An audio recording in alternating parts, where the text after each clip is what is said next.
Bonjour à tous, je m'appelle Ali Ben Slimane et je fais partie de l'équipe Google Apps.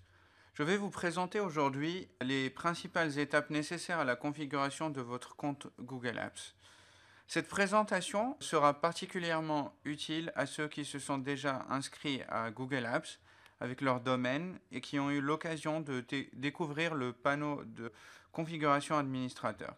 Cela dit, n'ayez aucune crainte si vous n'êtes pas inscrit ou si vous avez commandé votre solution via l'un de nos commerciaux et n'avez pas encore reçu vos informations de connexion.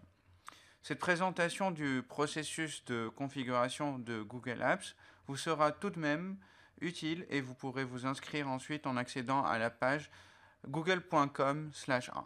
Je répète, google.com/a. Nous pouvons à présent commencer. Durant cette présentation, nous allons décrire les principales étapes nécessaires à la configuration de Google Apps. Cela inclut les étapes initiales obligatoires, la configuration de la distribution des emails et la configuration des autres applications. Je vous apprendrai à utiliser l'assistant de déploiement, l'outil le plus précieux pour configurer votre compte Google Apps. Commençons par un bref aperçu des principaux services inclus dans Google Apps. Pour la plupart de nos clients, Gmail est au cœur de la suite Google Apps. Ce service vous donne accès à une messagerie dotée de 25 gigaoctets d'espace de stockage par utilisateur, de fonctionnalités de recherche rapide, également performantes, d'un accès mobile et d'une intégration avancée avec les autres services Google Apps. Nous aborderons de manière approfondie quelques configurations de base de la messagerie, ainsi que certaines configurations personnalisées. Google Agenda est un outil de planification et de partage d'agenda très performant.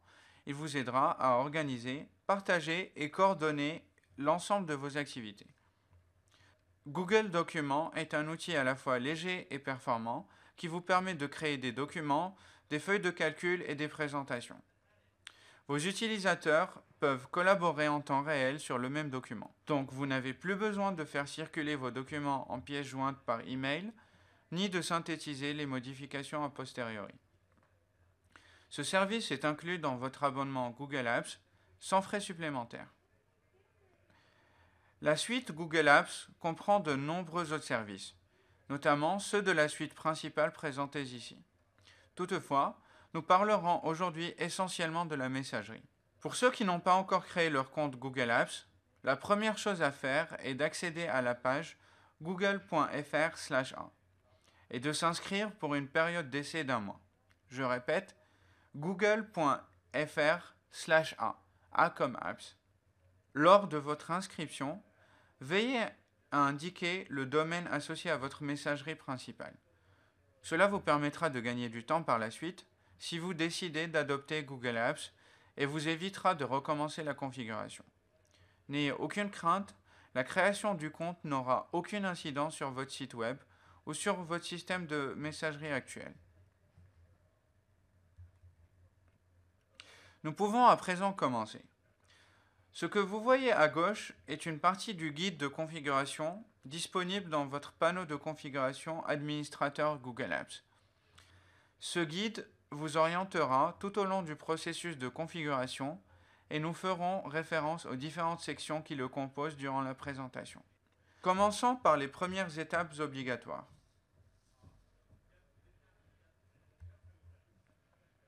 Examinons maintenant de plus près l'assistant de configuration.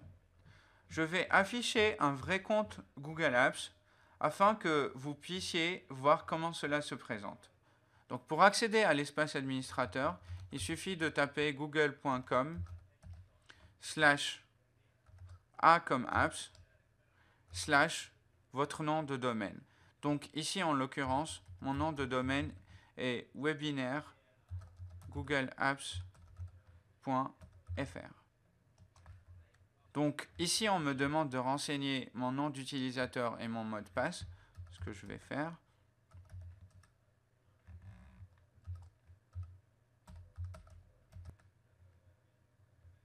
Une fois connecté, vous pouvez accéder à l'assistant de configuration via l'onglet Configuration. situé dans la barre bleue en haut de votre panneau de configuration Google Apps. L'assistant vous explique les différentes opérations à effectuer pour mettre en œuvre Google Apps au sein de votre entreprise. Cela demande généralement moins d'une heure si vous n'avez pas besoin d'une configuration avancée. La première étape de configuration de votre compte Google Apps consiste à valider la propriété de votre domaine. Cette étape est obligatoire et importante pour nous en termes de sécurité, car il nous permet de nous assurer que vous êtes effectivement propriétaire du domaine indiqué lors de votre inscription à Google Apps. Une fois cette validation effectuée, vos utilisateurs peuvent accéder notamment à Google Documents et Google Sites, mais pas à la messagerie, car cela nécessite des étapes supplémentaires. Pour valider la propriété de votre domaine, je vous recommande de créer un enregistrement TXT dans les paramètres DNS de votre domaine. N'ayez aucune crainte, cela n'aura aucune incidence sur votre site web ou votre messagerie. Vous pouvez gérer vos paramètres DNS via la section du site web sur lequel vous avez acheté votre nom de domaine.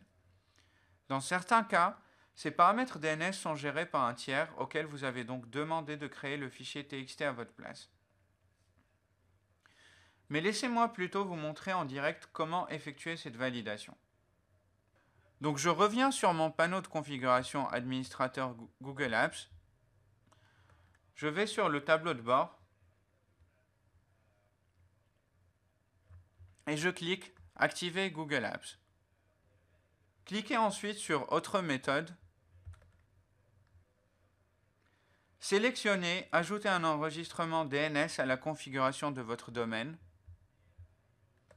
Mon service d'enregistrement de nom de domaine est OVH. Donc je vais chercher OVH dans cette liste.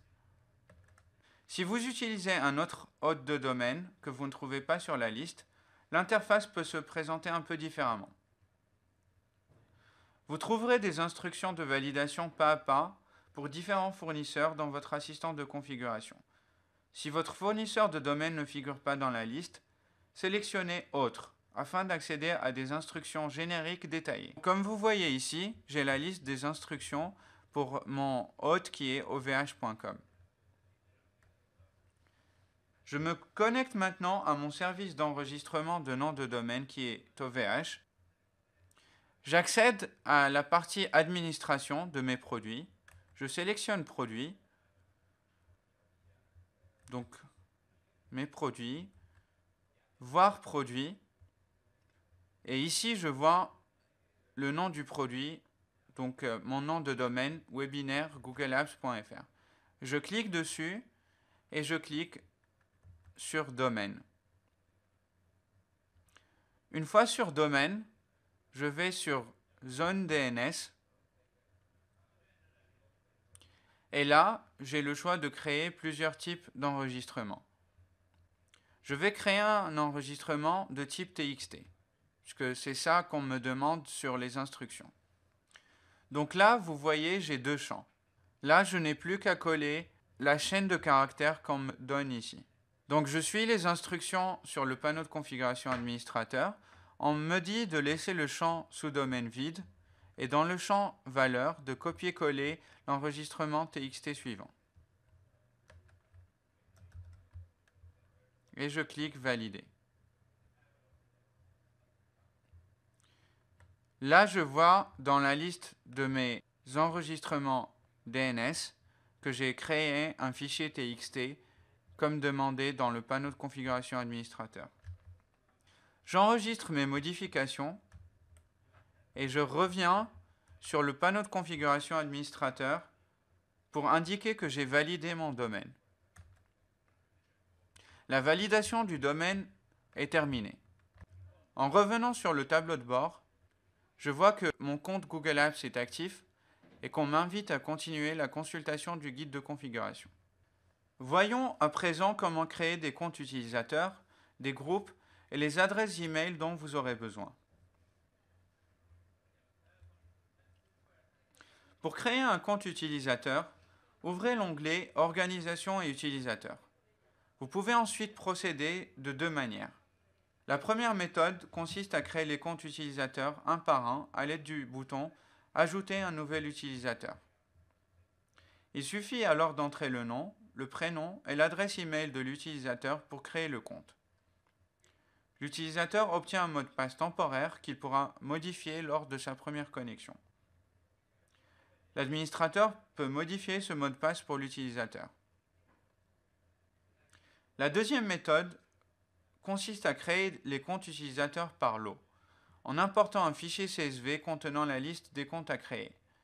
Pour ce faire, cliquez sur Autre action, Transfert groupé d'utilisateurs. Veillez à suivre les instructions relatives au format du fichier CSV comme indiqué dans l'exemple. Une fois que j'ai créé un compte utilisateur, je peux lui attribuer un alias. Il s'agit d'une adresse email secondaire gratuite associée à la boîte de réception principale, qui ne génère pas de compte distinct. Par exemple, je peux créer un alias Superman pour un utilisateur john@webinairegoogleapps.fr. Ainsi, les emails envoyés à l'adresse superman@webinairegoogleapps.fr arriveront dans la boîte de réception associée à john@webinairegoogleapps.fr. Une fois vos comptes utilisateurs créés, vous avez la possibilité de créer des groupes. Les groupes fonctionnent sur le même principe que des listes de diffusion, si vous connaissez les listes de diffusion. Il s'agit d'une fonctionnalité gratuite qui permet d'envoyer des messages à plusieurs utilisateurs via une seule adresse email. Supposons que l'équipe en charge du recrutement dans mon entreprise comprenne 5 personnes. Je peux créer un groupe appelé recrutement@monentreprise.fr et y inclure les 5 comptes utilisateurs concernés. Maintenant, je vais vous montrer sur un vrai compte Google Apps comment créer des utilisateurs et des groupes. Donc je reviens, je clique Organisation et utilisateurs, Ajouter un nouvel utilisateur, je vais l'appeler John Smith. Je choisis l'adresse email principale, je l'appelle john@webinairegoogleapps.fr. Comme vous voyez, j'ai le mot de passe temporaire et je peux créer le compte. Juste après, John Smith apparaît dans la liste des utilisateurs que j'ai créés. Je peux rajouter un autre utilisateur, Lara Croft. Je crée le compte et le tour est joué. Comme je vous ai dit, je peux créer les utilisateurs par lot en allant sur Autre action, Transfert groupé d'utilisateurs et je suis les instructions pour créer le fichier CSV. Une fois que j'ai créé le fichier CSV au même format que celui présenté dans l'exemple, je peux aller à l'étape 3, choisir le fichier dans mon arborescence de fichiers et je peux cliquer Transférer et continuer. De cette façon, je crée plusieurs utilisateurs à la fois. Une fois que j'ai créé plusieurs utilisateurs, comme je vous ai dit, je peux créer des groupes. Donc je clique Groupe, je clique Créer un groupe. Je vais appeler ce groupe Recrutement.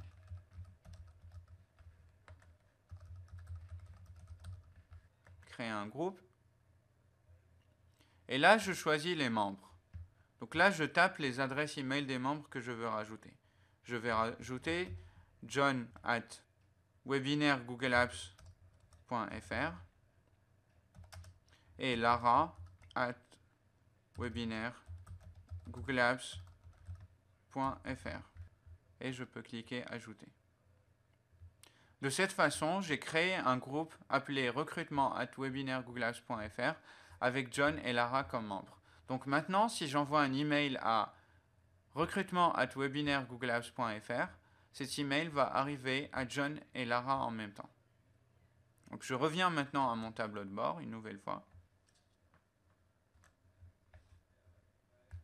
La prochaine étape de configuration de votre compte Google Apps concerne la distribution des messages.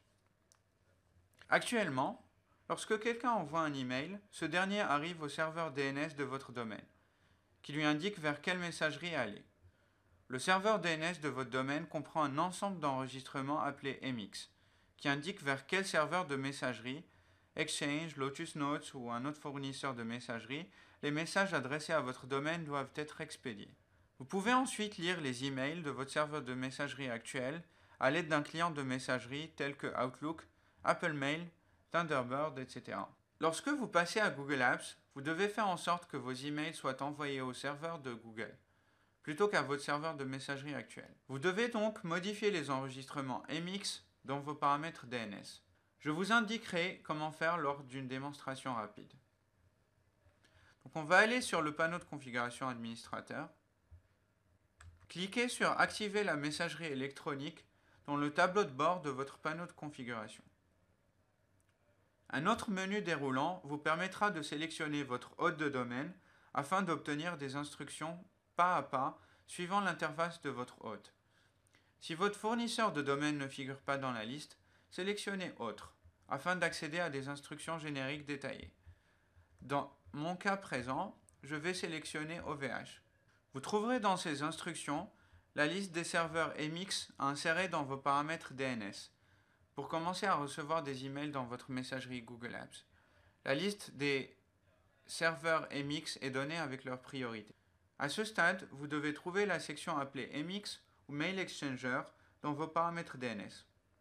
Comme mentionné précédemment, mon service d'enregistrement de nom de domaine est OVH. Sachez toutefois que l'interface peut différer légèrement d'un fournisseur de domaine à l'autre. Donc, j'accède à nouveau à mon service d'enregistrement de nom de domaine. J'ouvre la section relative aux enregistrements MX.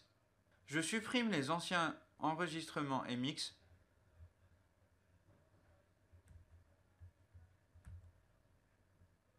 Je remplace les anciens enregistrements MX par la liste des enregistrements MX Google. Vous trouverez la liste exacte des serveurs MX dans les instructions de votre panneau de configuration. Nous avons inclus plusieurs serveurs de messagerie de secours dans cette liste pour nous assurer qu'il n'y ait pas d'interruption de service. Pour les rares fois où le serveur principal aspmx.l.google.com rencontre des difficultés techniques. Veuillez simplement indiquer l'ordre de priorité adéquat, avec la priorité la plus élevée pour ASPMX. Dans cet exemple, je vais créer un enregistrement MX. Donc je laisse le sous-domaine vide. Je choisis la priorité MX qui me correspond, la plus élevée. Je copie-colle l'adresse MX du serveur et je la colle dans Destination. Ces priorités permettent simplement d'indiquer au serveur DNS l'ordre à utiliser pour distribuer les messages. Le serveur DNS tente de distribuer vos messages au serveur associé à la valeur de priorité la plus faible et passe à la suivante si cela ne fonctionne pas. Par exemple, si vous attribuez les priorités 1, 5, 5, 10 et 10 à vos enregistrements MX, le serveur DNS tente de distribuer les messages au serveur dont la priorité est 1 au début. Si la distribution échoue, il passe au serveur suivant, dont la priorité est 5, et ainsi de suite. Vous pouvez cependant utiliser d'autres valeurs telles que 10, 20, 20, 50 et 50.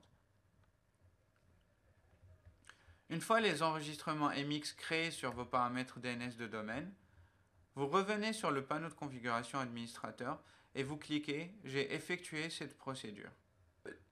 Une fois les enregistrements MX rajoutés et que vous avez cliqué sur « J'ai effectué cette procédure », en revenant sur le tableau de bord,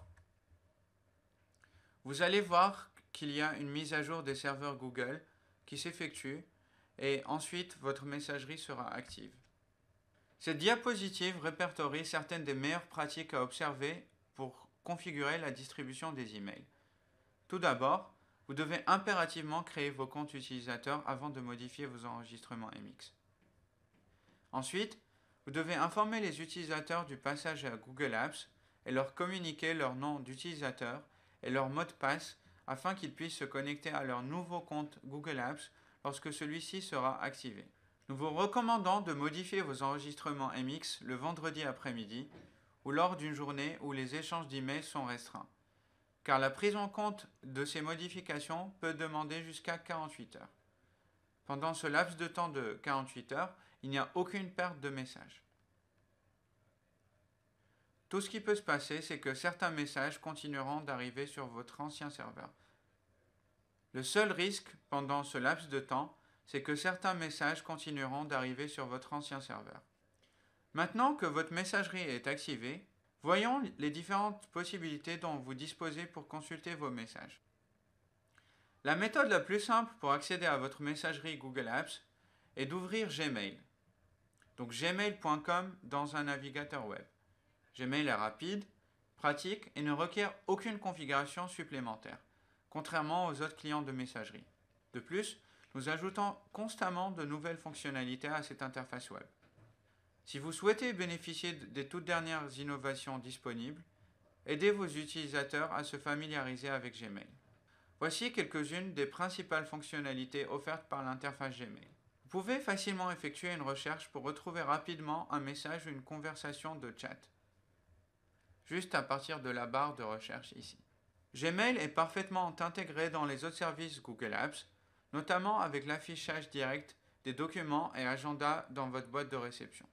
Vous pouvez communiquer avec vos collaborateurs rapidement et efficacement via le chat.